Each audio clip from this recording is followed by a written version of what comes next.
Hello everyone, I'm Professor Diwa, and welcome to a math video on radical expressions and radical functions.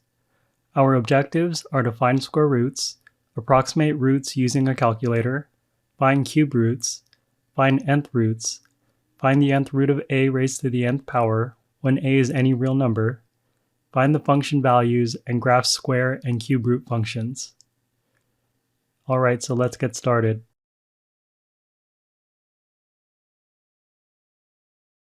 First, we have the square root. It states here that the number b is the square root of a if b squared is equal to a. We're going to use this property to help us find square roots in the next example.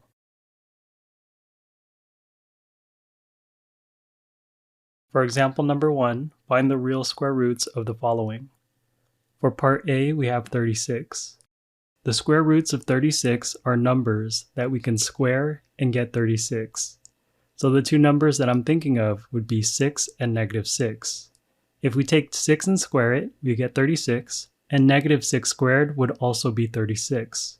So negative 6 and 6 are both square roots of 36.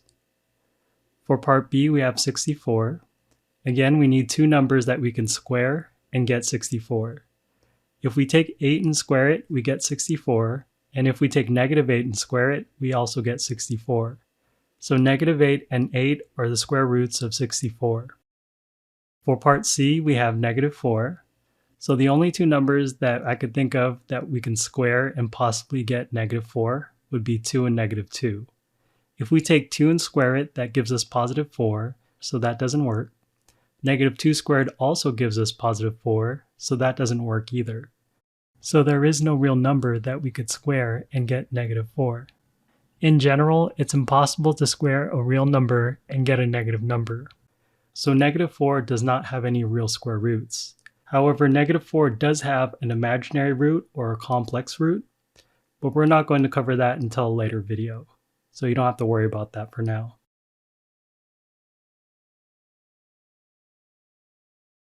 Next, we have the principal and negative square roots. It states here that the principal square root of a non-negative number a is its non-negative square root. The principal square root is written as square root of a. The negative square root of a is written as negative square root of a. Below we have a diagram of the nth root of a. The n in the top left corner of the radical in blue represents the index of the radical. In black we have the radical sign, and inside of the radical we have a in red, which represents the radicand. The radicand is what you're taking the nth root of.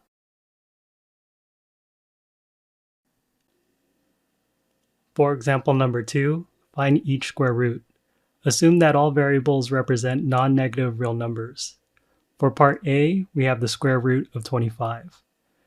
Now remember here that we're actually trying to find the principal square root, which is the positive root of 25. Since 5 squared is 25, 5 is the principal square root. One more thing I want to point out here is that the square root sign typically doesn't have an index written. So in the top left corner, when the index is not written, it's understood that the value of the index is 2, and the radical represents a square root. Moving on to part B, we have the square root of 25 over 64. First, we could rewrite this radical as square root of 25 over square root of 64. Now we could just take the square root of 25, which is 5, and the square root of 64 would be 8. So our final answer is 5 over 8. Moving on to part C, we have the square root of 0, which is just 0. For part D, we have the square root of 0.0049. The value of the square root is just going to be 0.07. We can check this by taking the square of 0.07, which is equal to 0.0049. Next, we have part E, which is the square root of x to the 6th power. The value of the square root would be x cubed. If we took x cubed and squared it, we get x to the 6th power. Another way we could do this problem is using division. If we take the exponent of 6 and divide it by the index of 2, we get 3, which is the exponent for x cubed. Moving on to part F, we have the square root of 9x to the 12th power. The square root of 9 is 3, And if we divide 12 by the index of 2, we get 6. So 3x to the 6th power is the square root of 9x raised to the 12th power. For part G, we need to find the negative square root of 81. We just take the square root of 81 first, which is 9, and then we bring down the negative sign. So the answer would be negative 9. For part H, we need to find the square root of negative 81, which actually has no real square roots. If we took the square of 9 or negative 9, this would be positive 81. So there is no real number that we could square and get negative 81.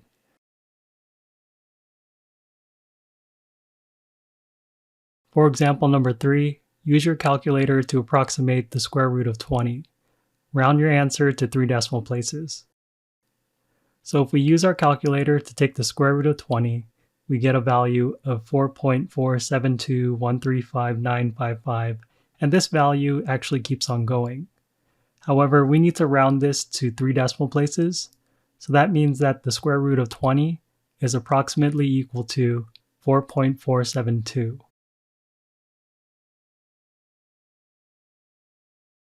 Next, we're going to go over the definition for a cube root. It states here that the cube root of a real number a is written as cube root of a, and that the cube root of a is equal to b only if b cubed is equal to a. So we're going to use this property in the next example to find cube roots.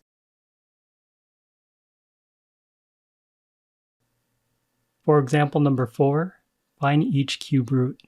For part A, we need to find the cube root of 1. If we take the value of 1 and cube it, we get positive 1, so 1 will be a cube root of 1. If we take negative 1 and cube it, we get negative 1. So negative 1 is not going to be a cube root. So the only answer is 1. Moving on to part B, we need to find the cube root of negative 64. If we take negative 4 and cube it, we get negative 64. So our answer is negative 4. Moving on to part C, we have the cube root of 8 over 125. What we could do is break this up into 2 radicals. The cube root of 8 divided by the cube root of 125. Taking the cube root of 8, this would be 2, because 2 cubed is 8. Taking the cube root of 125, this would be 5, because 5 cubed is 125. So our final answer is 2 over 5. Moving on to part D, we have the cube root of x to the 6th power. If we take the exponent of 6 and divide it by the index of 3, we get 2. So our answer is x squared. We could also check this by taking x squared and cubing it, which would give us x to the 6th power. Moving on to part E, we have the cube root of negative 27 x to the 9th power. The cube root of negative 27 is negative 3, since negative 3 cubed is negative 27. Next, we take the cube root of x to the 9th power. We could just take the exponent of 9 and divide it by the index of 3, which would be 3, so we get x cubed. So our final answer is negative 3x cubed.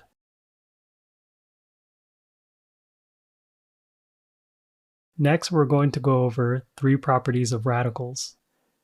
For the first property, if n is an even positive integer and a is positive, then the nth root of a raised to the nth power is equal to a. The second property is that if n is an even positive integer and a is negative, then the nth root of negative a is not a real number. Essentially, this means we can't take the nth root of negative a when n is an even positive integer and a is negative. For the third property, if n is an odd positive integer, then the nth root of a to the nth power is equal to a. In the next examples, I'll show you how we apply these properties to find the roots.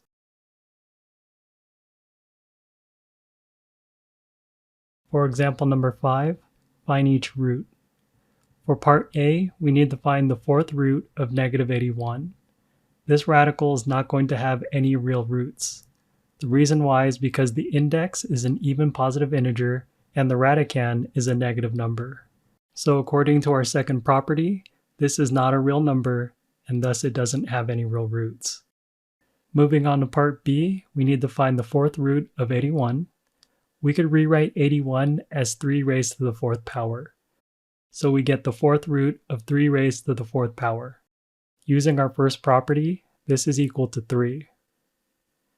For part C, we have the 5th root of negative 243. We could rewrite this radical as the 5th root of parentheses negative 3 raised to the 5th power.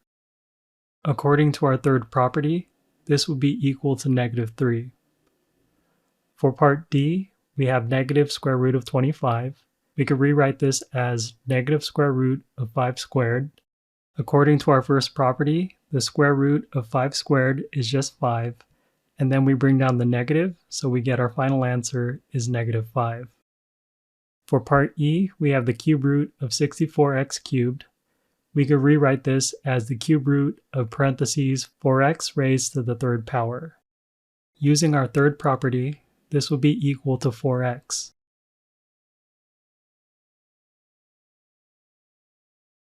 Next, we're going to go over finding the nth root of a to the nth power. This first property is very similar to the first property that we saw earlier. It states here, if n is an even positive integer, then the nth root of a to the nth power is equal to the absolute value of a. This property is different than the first property that we saw because it applies to values of a which are negative or positive. Next, we have our second property, which is exactly the same as one of the properties you saw earlier.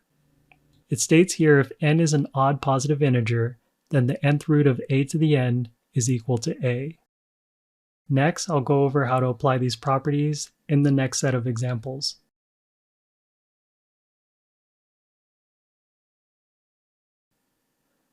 For example number 6, simplify. Assume that the variables represent any real number. So what they're saying here is that the variables can represent positive or negative numbers, which is why we need to apply the two properties we just went over. For part A, we have the square root of the parentheses negative 3 squared. For this problem, we apply the first property, so we can rewrite this as the absolute value of negative 3. Next, we take the absolute value, and our final answer is just 3. Moving on to part B, we need to find the square root of x squared. Again, we apply our first property, so our final answer would be the absolute value of x. For part C, we have the 4th root of parentheses x minus 2 raised to the 4th power. We apply the first property again, so our final answer would be the absolute value of x minus 2. Moving on to part D, we need to find the cube root of parentheses negative 5 cubed. Applying the second property, this would just be negative 5. For part E, we have the 5th root of parentheses 2x minus 7 raised to the 5th power. Applying the second property, this would just be 2x minus 7. For part F, we have the square root of 25x squared. We can rewrite this as the square root of parentheses 5x squared. Using the first property to simplify, we get our answer is the absolute value of 5x. Moving on to part G, we have the square root of x squared plus 2x plus 1. What we need to do is factor the trinomial inside the radical. This is a perfect square, so we could rewrite this as the square root parentheses x plus 1 squared. Using the first property, we get our final answer, which is the absolute value of x plus 1.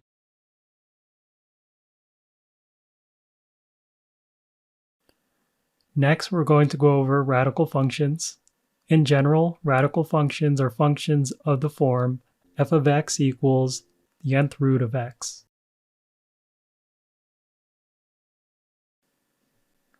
For example number 7, if f of x equals the square root of x minus 4 and g of x equals the cube root of x plus 2, then find the following. For part A, we need to find f of 8. To find f of 8, we just take 8 and substitute it in for x in the function f. We get f of 8 equals the square root of 8 minus 4.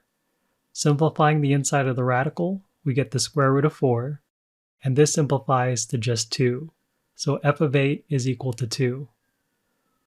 Moving on to part B, we need to find g of negative 1.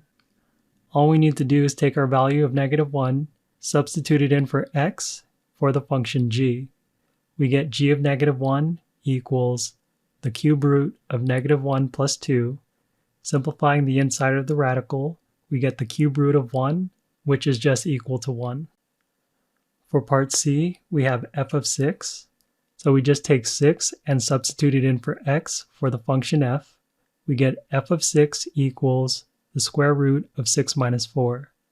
Simplifying the inside of the radical, we get the square root of 2. Because this problem didn't specify to round your answer, we're going to leave our answer as an exact value, which is the square root of 2.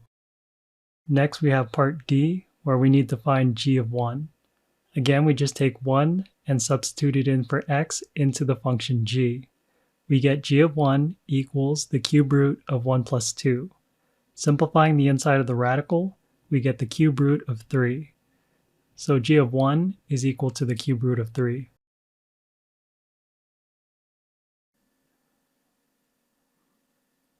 Next, we have example number 8. Identify the domain and then graph the function.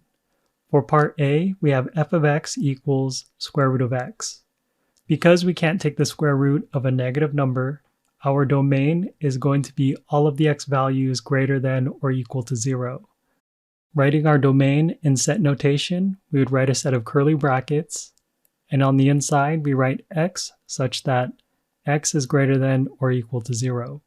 Our domain written in interval notation would be bracket 0, infinity, close parenthesis. So next we're going to graph the function f using the point plotting method. I'm going to pick 3 values of x from our domain. The first value is going to be 0 because that's the beginning of our domain, and then any 2 values greater than 0. So I'm going to use 1 and 4. F of 0 is equal to the square root of 0, which is 0. F of 1 is equal to the square root of 1, which is 1. And f of 4 is equal to the square root of 4, which is 2. Next, we go ahead and plot our 3 points on the graph. So I have 0, 0 here, I have 1, 1 here, and 4, 2 here. Next, we draw a curve through our points. You can see that my graph starts here at 0, 0, and starts increasing upward toward the right, making a small curve. So this represents the graph of the square root of x. For part B, we have f of x equals the cube root of x. Now, because we could take the cube root of a positive or negative number, our domain is going to be all real numbers. So we write out the domain in set notation with curly brackets, x such that x is all real numbers. Or we could write this in interval notation, which is parenthesis, negative infinity, infinity, close parenthesis. Again, I'm going to use the point plotting method to graph our function. So I'm going to pick several different numbers for x. I'm going to use -8, -1, 0, 1, and 8. For f of -8, we get the cube root of -8, which is equal to -2. For f of -1, we get the cube root of -1, which is -1. For f of 0, we get the cube root of 0, which is 0. For f of 1, we get the cube root of 1, which is 1. For f of 8, we get the cube root of 8, which is 2. And now we could go ahead and plot our points. We have -8, -2 here. We have -1, -1 here. We have 0, 0 is plotted here in the middle. We have 1, 1 here, and 8, 2 over here. Next, we draw a curve through our points. You can see that our graph looks sort of like the letter S if we stretched out the ends.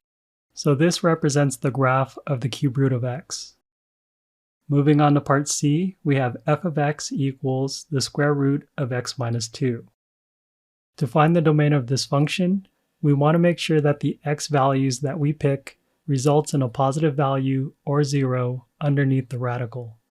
So what we're going to do here is take everything on the inside of the radical, the x minus 2, and set it greater than or equal to 0. So I have x minus 2 greater than or equal to 0. Next, we solve for x by adding 2 to both sides of the inequality. We get x greater than or equal to 2. Next, we can write our domain for the function in set notation. I have a set of curly brackets, x such that x is greater than or equal to 2. In interval notation, we write bracket 2 comma infinity, close parenthesis. Next, we could go ahead and graph our function using the point plotting method. I'm going to pick 3x values, starting with the beginning of our domain, which is 2, and then 2 values greater than 2, which are 3 and 6. F of 2 is equal to the square root of 2 minus 2, which is 0.